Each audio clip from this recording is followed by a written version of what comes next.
Hello guys, आपका स्वागत है हमारे जेके स्टडी सर्व में। आज की वीडियो में मैं आपको डी सोल के 4th सेमेस्टर के स्टूडेंट्स जो कि 14 मई को जिनका एग्ज़ाम है और वो एग्ज़ाम अटेंड करने वाले हैं, तो उनका जो एग्ज़ाम है लेजिस्लेटिव प्रैक्टिस एंड प्रोसीजर का है, तो उसमें कौन कौन से इंपॉर्टेंट क्वेश्चन आएंगे इस वीडियो में मैं आपको इसी बारे में बताऊँगा। मैं ऑलरेडी जो है 2 पार्ट्स ऑलरेडी बना चुका हूँ। अगर आपने वो वीडियो नहीं देखी है तो आपको ऊपर आई बटन दिख जाएगा, वहाँ पे क्लिक करके आप वीडियो को देख सकते हैं। दैन इस वीडियो में हम बात करेंगे जो फर्स्ट चैप्टर का एक इम्पॉर्टेंट क्वेश्चन है स्थानीय शासन से रिलेटेड, ठीक है, उसके बारे में हम इस वीडियो में ओवरऑल इन्फॉर्मेशन जानेंगे, ठीक है। और साथ साथ मैं इसमें थोड़े जो टॉपिक है वो शॉर्ट में कवर कर दूँगा, ठीक है।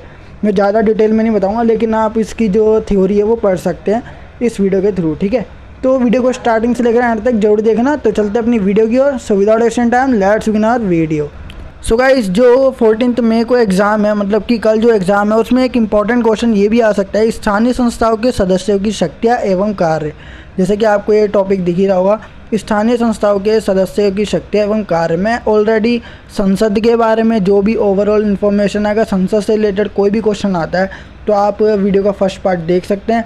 दैन अगर जो है अपना विधानसभा या विधानमंडल या विधायक को लेकर कुछ भी आता है तो आप वीडियो के सेकंड पार्ट को देख सकते हैं, ठीक है। और थर्ड पार्ट में मैं आपको बताऊंगा स्थानीय शासन, ठीक है। स्थानीय शासन मतलब कि खुद का शासन होना ज़रूरी है, इसके लिए कई सारे प्रावधान जो है वो किए गए हैं, लेकिन पहले जो था स्थानीय शासन पर ध्यान नहीं दिया जाता था, ठीक है।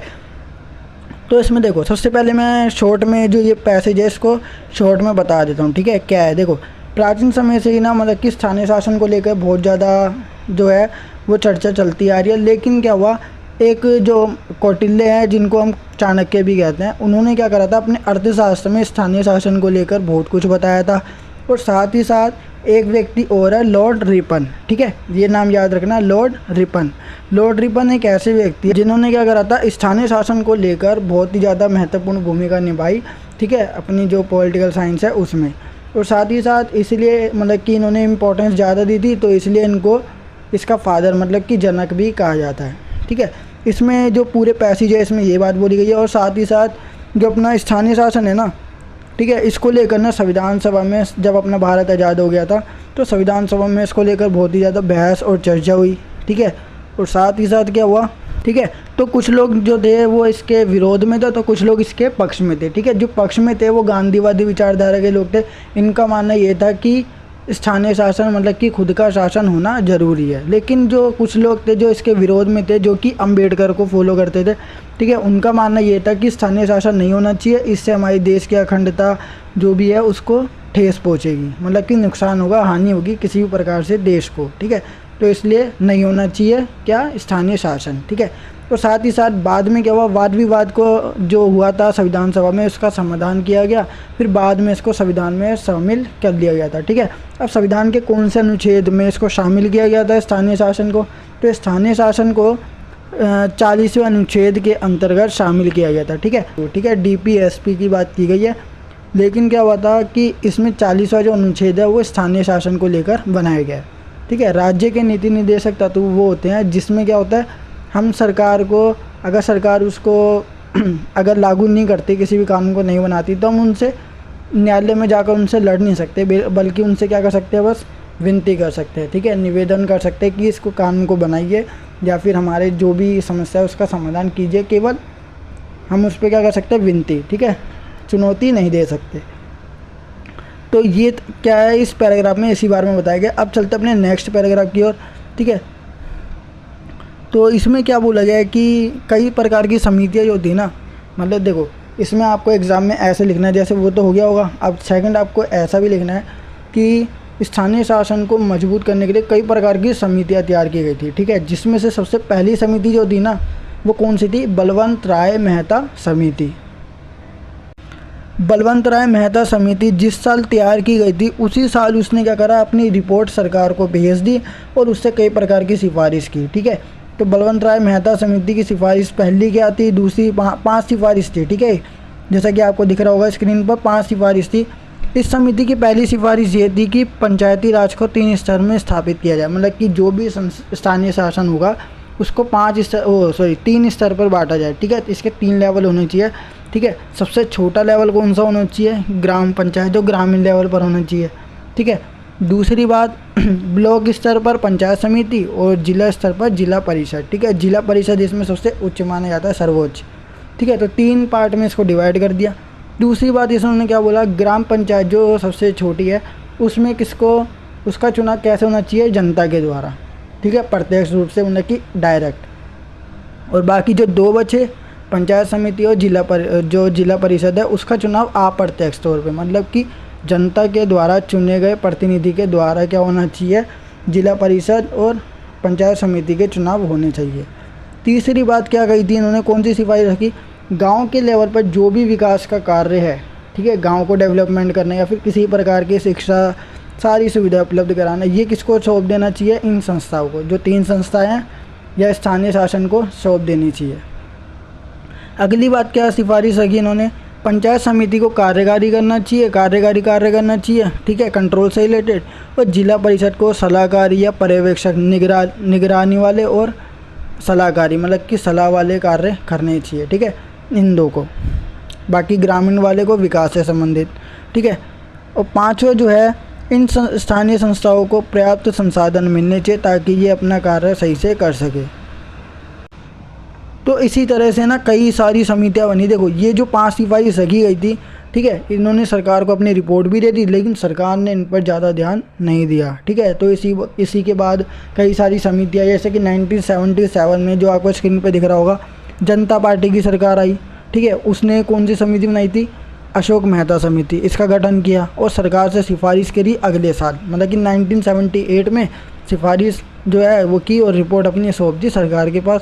और इसकी सिफारिश भी कई सारी थी, ठीक है, 5 से जो 4-5 है, ठीक है, आरक्षण से रिलेटेड थी, ठीक है, कई सारी सिफारिश थी, आप इसमें पढ़ सकते हो। तो ये सिफारिश हुई, लेकिन इसके बाद भी सरकार ने क्या करा, स्थानीय शासन पर जोर नहीं दिया, लेकिन जो स्थानीय शासन है उसको प्रसार करने में इसकी बहुत बड़ा योगदान था अशोक मेहता समिति का भी, ठीक है। तो ऐसे ही उसके बाद ना 1977 के बाद 4-5 समितियाँ और बनाई ताकि स्थानीय शासन को मजबूत किया जा सके। लेकिन एंड में जाके क्या हुआ, 1992 में, ठीक है, 1992 में क्या हुआ था, एक संशोधन हुआ था, 73वां संशोधन, जो कि गाँव को लेकर हुआ था, ठीक है, वो स्थानीय शासन के अंदर आता है। तो इसके थ्रू क्या हुआ, जो 1992 में जो भी संशोधन हुआ था ना, इसके थ्रू स्थानीय शासन को संवैधानिक दर्जा प्राप्त हो गया, मतलब कि संविधान का एक महत्वपूर्ण अंग मान लिया गया, ठीक है। सो गाइस इतनी जो बात थी ना ओवरऑल अपनी हो चुकी है। अब अगली बात करते हैं अपन, देखो स्थानीय शासन के जो है ना, मतलब कि स्थानीय शासन को कितने तौर पे बांटा गया, 3 तौर पे बांटा गया, ठीक है। गांव के लेवल पर ग्राम पंचायत और ब्लॉक स्तर पर पंचायत समिति और जिला स्तर पर जिला परिषद, ठीक है। ये याद रखना है आपको, ग्राम पंचायत, पंचायत समिति और जिला परिषद, ठीक है। तो पहला क्या आता है, ग्राम पंचायत। ग्राम पंचायत का गठन सिंपल सी बात है, ग्राम सभा के द्वारा होता है। मतलब कि ग्राम सभा ऐसे लोगों की सभा होती है जिसके अंतर्गत जो गांव में रहने वाले लोग होते हैं, जिनकी उम्र कितनी होती है, 18 वर्ष या 18 से ज़्यादा, ठीक है। जिनकी उम्र कितनी होती है, 18 या 18 से अधिक, वो ग्राम सभा के सदस्य होते हैं, और जो गाँव में रह रहे हो, ठीक है, गाँव के निवासी हो। इतनी बात क्लियर, ठीक है। तो ये क्या करते हैं, ग्राम पंचायत का गठन करते हैं। इतनी बात क्लियर, ठीक है। अब देखो आगे क्या बोला गया, ग्राम पंचायत के सदस्य को चुनना है, मतलब कि योग्यता। अगर कोई भी सदस्य ग्राम पंचायत का सदस्य बनना चाहता है, कोई भी व्यक्ति, तो उसमें क्या क्या योग्यता होनी चाहिए, ठीक है। पहली बात, जो भारत का नागरिक हो। दूसरी बात, वो उसकी उम्र 21 वर्ष हो या उससे ज़्यादा हो, ठीक है, लेकिन कम नहीं होनी चाहिए। ग्राम पंचायत हो, जिला परिषद हो या पंचायत समिति हो, सबके लिए उम्र कितनी होनी चाहिए, 21, ठीक है। और तीसरी बात, मतलब कि 1 वर्ष से ज़्यादा वो गांव में रह रहा हो, 1 वर्ष से ज़्यादा समय तक, ठीक है, तभी वो क्या बन सकता है, ग्राम पंचायत का सदस्य बन सकता है। लेकिन एक और बात हो रहा है, ये सरकारी कर्मचारी ना हो, मतलब कि नौकरशाही या सरकार के द्वारा प्रोवाइड की गई जॉब उसके पास ना हो, तभी वो ग्राम पंचायत का सदस्य बन सकता है। और जिला परिषद, पंचायत समिति, सब में ऐसा ही है, ठीक है। योग्यता सबकी एक जैसी है और दिवालिया या मस्तिष्क तौर पर पागल ना हो, ठीक है। ये सारी बातें हैं। देखो ग्राम पंचायत से रिलेटेड ना, मतलब कि ग्राम पंचायत जो है ना, 73वें संविधान संशोधन के द्वारा ग्राम पंचायत को कार्यकाल जो है 5 वर्ष निश्चित कर दिया। मतलब कि अब ग्राम पंचायत कितने साल तक रह सकती है, 5 साल तक। जैसे सरकार रहती है केंद्र सरकार, वैसे ये भी 5 साल तक रहती है, ठीक है। बहुमत अगर उनको, मतलब कि अगर उनके खिलाफ बहुमत पास हो जाता है ना, तो वो गिर भी सकते हैं, ठीक है। इतनी बात है। अब इससे रिलेटेड ग्राम पंचायत कौन कौन से काम करती है, उसका उद्देश्य क्या होता है, मकसद क्या होता है, वो क्यों आती है, ठीक है। तो ये आपको पढ़ लेना है, ठीक है। पंचायत क्षेत्र के विकास की परियोजना, वार्षिक परियोजना मतलब कि पूरे देश की जो विकास से रिलेटेड जो पूरे साल की परियोजना होती है ना, वो तैयार करना, योजना बनाना, प्लानिंग करना। प्राकृतिक आपदा में मतलब कि अगर कोई प्राकृतिक आपदा आती है तो उसमें सहायता संबंधी कार्य करना, ठीक है। सार्वजनिक संपत्ति से अतिक्रमण हटाना, ठीक है। कृषि और बागवानी का विकास करना, गांव में मत्स्य मतलब कि मछली पालन का विकास करना, ठीक है। चारागाह का विकास करना, सड़कों के किनारे वृक्षारोपण करना। ये सारे के सारे मतलब कि इससे रिलेटेड जो कार्य है ना 10 है, 10 में से आप 5-6 लिख देना, कोई दिक्कत नहीं है, और बड़ा चढ़ा के थोड़ा बहुत लिखना है, ठीक है। तो ये क्या है, किसके कार्य अपने ग्राम पंचायत के, और कार्य के साथ अपना ग्राम पंचायत जो था वो ख़त्म हो चुका है। बार आता है अपना पंचायत समिति, ठीक है। पंचायत समिति भी क्या होता है, स्थानीय शासन का दूसरा लेवल है, ठीक है, ये बीच वाला लेवल है। और 73वें संविधान संशोधन के बाद पंचायती व्यवस्था में दूसरे स्थान पर पंचायत समिति का गठन हुआ था। मतलब कि ग्राम जो पंचायत है उसके बाद कौन सी आई थी, पंचायत समिति आई, ठीक है। उसके बाद क्या बात करते हैं कि ये भी क्या है, पंचायत समिति जो है ना मतलब कि ये पंचायती ढांचे का सबसे महत्वपूर्ण संस्था मानी जाती है, ठीक है, या फिर है। और इसमें ग्रामीण लेवल पर जो भी विकास के कार्य होते हैं सभी इसी के नाम पर किए जाते हैं, ठीक है। जो भी कार्य किए जाते हैं वो इसी के नाम पर होते हैं, ठीक है। और इसके साथ साथ अगर कोई पंचायत समिति का सदस्य बनना चाहता है तो उसमें भी योग्यता जैसे ग्राम पंचायत में थी वैसी पंचायत समिति में भी होनी चाहिए। भारत का नागरिक हो, उसकी उम्र 21 वर्ष हो, सरकारी कर्मचारी ना हो, मतलब कोई सरकारी काम ना कर रहा हो, गवर्नमेंट जॉब ना हो, और वो पागल या दिवालिया ना होना चाहिए, ठीक है। ये अब बात करते हैं पंचायत समिति में कौन कौन से सदस्य आते हैं, ठीक है। पंचायत समिति में कौन कौन से सदस्य, तो पंचायत समिति के सदस्य होते हैं कि हर पंचायत के सदस्य द्वारा ना 2 सदस्य चुने होंगे, वो भी पंचायत समिति के सदस्य होंगे, ठीक है।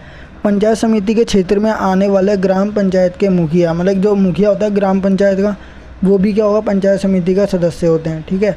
और राज्यसभा के द्वारा चुने गए सदस्य वो भी किसके सदस्य होते हैं, पंचायत समिति के सदस्य होते हैं, ठीक है।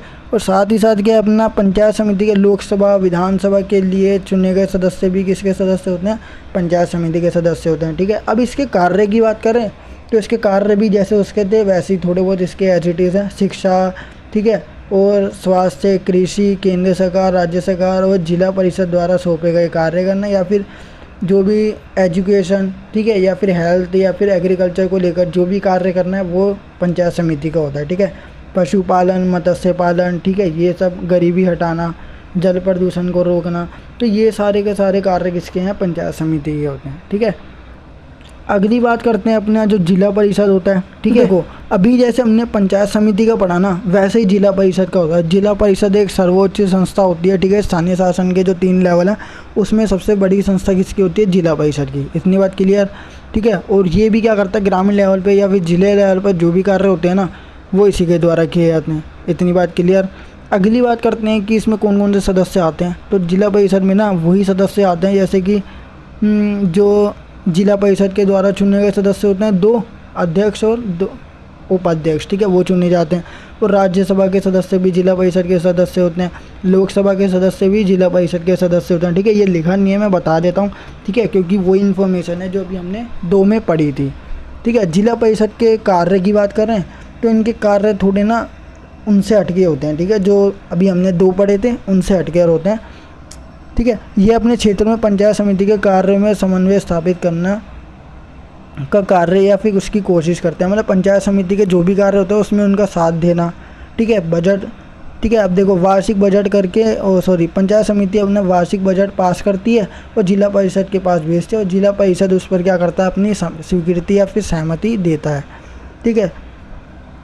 यदि पंचायत समिति अपना कार्य ठीक प्रकार से नहीं कर रही, मतलब कि इससे जो छोटी समिति होती है ना अभी जो सेकंड पर थी, ठीक है, अगर वो अपना कार्य सही प्रकार से नहीं कर रही तो जिला परिषद क्या कर सकता है, उसको आदेश दे सकता है कि तुम अपना कार्य सही से करो, ठीक है। क्योंकि ये सबसे बड़ी संस्था है तो इसलिए इसका हुक्म चलेगा। ये सरकार, देखो ये सरकार को जिले के ग्रामीण विकास के संबंध में सुझाव दे सकती है, ठीक है। सरकार को ये सजेशन भी देती है ग्रामीण विकास का कार्य करने के लिए। इतनी बात क्लियर, ठीक है।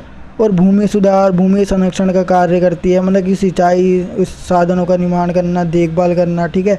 और मंडियाँ और मंडी स्थानों का विकास करना, ठीक है। गांव में कमज़ोर वर्गों के उत्थान मतलब कि विकास के लिए कार्य करती है। मतलब कई सब प्रकार के जो कार्य होते हैं ना बड़े लेवल के, वो ये काम करती है, ठीक है। जो गांव के लिए तो होते हैं, लेकिन उसके लिए बड़े लेवल पर होते हैं, ठीक है। थोड़े सोच समझ कर जो कार्य किए जाते हैं, या फिर पर्यवेक्षक का काम भी ये करते हैं, जैसे सलाह देना, ठीक है। किसी पर अगर कोई कार्य नहीं कर रहा तो उसको आदेश देना कि तुम अपना कार्य सही प्रकार से करो, ठीक है। तो ये सब किसके कार्य होते हैं? जिला परिषद के सदस्यों के कार्य होते हैं। अब देखते हैं कि शहरी स्थानीय स्वशासन, ठीक है। स्थानीय जो शहर के लेवल पर हुआ था, देखो जो 1992 में तो अपना क्या हुआ था, 73वां संविधान संशोधन हुआ था, जो किसको लेकर था? गाँव को लेकर, ठीक है। अब उसके बाद क्या हुआ, 1993 में क्या हुआ था, 74 मतलब कि 74वां संविधान संशोधन हुआ था, जो शहर को लेकर हुआ था, शहर के विकास के लिए, ठीक है। और इसको संविधान के किस भाग में बताया गया? 90 के ए में, ठीक है, उसमें बताया गया। और इस भाग के अनुच्छेद किस में बताया गया? स्थानीय स्वशासन के बारे में, जो शहर से रिलेटेड हुआ था, 243 से लेकर 243 तक, ठीक है। पहले Z तक हो गया, फिर ABCD ऐसे करके, मतलब कि ABCDEFG तक वो शुरू किया गया था। तो नगर पालिका का वर्णन इस जो अनुच्छेद है इनमें किया गया है, ठीक है। इसके अलावा इस संशोधन के द्वारा संविधान में 12वीं अनुसूची का जो निर्माण हुआ था, ठीक है। देखो अब जिस तरह से उसको भी 3 लेवल पे बांटा गया, ठीक है। जो गांव के लेवल पर शासन हुआ था, स्वशासन, ठीक है। ऐसी जो है ना शहर के लेवल पर जो भी स्थानीय शासन हो रहा है, उसको भी 3 लेवल पे बांटा गया है। पहला नगर पालिका, ठीक है, दूसरा गया अपना नगर परिषद, और तीसरा गया अपना नगर निगम, ठीक है। 3 लेवल पे बांटा गया है इसको भी। तो नगर पालिका क्या होती है? देखो स्थानीय शासन की जो सूची है उसमें नगर पालिका के बारे में भी वर्णन किया गया। नगर पालिका जो होती है, ठीक है, इसके सदस्यों का, देखो नगर पालिका के निर्वाचन क्षेत्र को, मतलब कि जो चुनावी क्षेत्र होता है उसको वार्ड कहा जाता है, ठीक है। जो शहर के अंदर लोग रहते हैं उनको पता होगा वार्ड क्या होता है, ठीक है। वार्ड के मतदाता प्रत्यक्ष तौर पर, मतलब कि डायरेक्ट रूप से अपने प्रतिनिधि का चुनाव करते हैं, ठीक है। नगर पालिका में सीटों के लिए आरक्षण की व्यवस्था भी की गई है, मतलब कि महिलाओं को भी, और अनुसूचित जाति, अनुसूचित जनजाति, मतलब कि SC और ST के लिए ना आरक्षण की व्यवस्था की गई है। वो भी कितनी? 1/3, ठीक है। 1/3 सीटों का आरक्षण किया गया है, ठीक है। ये नगर पालिका के बारे में हो गया। अब नगर पालिका को कौन कौन से कार्य दिए गए हैं, ठीक है। देखो भवनों का निर्माण करवाना, सड़कों का या पुलों का निर्माण करवाना, ठीक है, सामाजिक और आर्थिक विकास करना, ठीक है, और स्वास्थ्य सुविधा और स्वच्छता और सफाई आदि का प्रबंधन करना, पर्यावरण की सुरक्षा करना, ठीक है, समाज के कमज़ोर जो वर्ग हैं उनके हितों की या फिर रक्षा करना उनकी, ठीक है, नगरीय निर्धनता उन्मूलन संबंधी नीतियाँ बनाना, मतलब कि गरीबी को हटाने वाली ऐसी नीतियाँ बनाना जिससे गरीबी और अमीरी के बीच में क्या हो, अंतर समाप्त हो जाए या थोड़ा कम किया जा सके, ठीक है। और क्या बोला गया है? घरेलू उद्योग और व्यापारिक महत्व को प्रोत्साहन करना, ठीक है। इसके अलावा भी अन्य विषयों के संबंध में नगर पालिका कार्य करती है, ठीक है। तो ये क्या है, अपना नगर पालिका के बारे में हो गया। अब सेकंड आता है नगर परिषद, ठीक है। 74वें संविधान संशोधन द्वारा नगरों के लिए मध्यम स्तर पर जो है ना, मतलब कि बीच वाले लेवल पर, जैसे उसमें पंचायत समिति थी, इसमें नगर परिषद है, उसको बताया गया है, ठीक है। और इसमें भारत में नगर परिषद कितनी हो चुकी है? लगभग 1500, ठीक है। इसके सदस्यों की संख्या का निर्धारण राज्य सरकार करती है, मतलब कि राज्य के लेवल पर किया जाता है। इस परिषद में 1/3 सदस्य, जैसे कि उसमें था नगर जो पालिका है, वैसी नगर परिषद में भी ना 1/3 सीटें जो महिलाओं के लिए, SC और ST के लिए निर्धारित की गई है, ठीक है। अब इसके कार्य क्या है? नगरों की सफाई का प्रबंध करना, नगरों के लिए स्वच्छ पानी की व्यवस्था करना, जन्म मृत्यु दर की जो रजिस्ट्रेशन है वो करवाना, ठीक है, नगरों के गलियों के नाम और मकान के नंबर लगाना, खेल के मैदान, पार्क, ठीक है, व्यायामशालाओं की व्यवस्था करना, क्षेत्रों का खाका तैयार करना, अपने क्षेत्र में यातायात के साधनों का प्रबंधन करना। ये सारे कार्य जो इजी है ना वो इनको दिए गए हैं, ठीक है। अब क्या आता है, अपना अगला आता है नगर निगम, ठीक है। देखो ये जैसे उसमें जो जिला परिषद है वो सबसे इम्पोर्टेंट है, मतलब कि सबसे सर्वोच्च मानी जाती है, ऐसी नगर निगम इसमें सबसे सर्वोच्च मानी जाती है, ठीक है। 74वें संविधान संशोधन के तहत, ठीक है, नगर निगम को सबसे सर्वोच्च इकाई माना जाता है।